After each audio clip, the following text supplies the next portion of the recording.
Hey everybody, it's Patrick here. I really hope that you welcome this new year with your friends and family and had a really great time. I know everybody here in the office did, and we're really looking forward to what 2022 is going to have for us in store. We have a lot of great new things coming our way here in the clinic.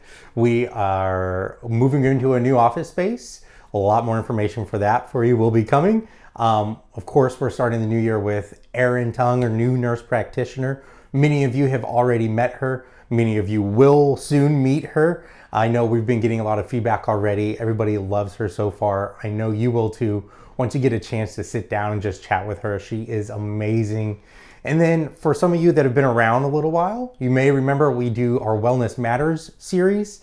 It's a professional or education series that we're bringing, and we're bringing it back this year. Stay tuned for more information on that. Along with all of that, all of our classics, of course. We're looking at expanding our peptides that we offer, nutritions, more broad hormones. We're just looking to expand so many different things this year, really trying to meet every need that you might have out there, and just look for any more information as it comes your way throughout the year. Thanks. See you next time.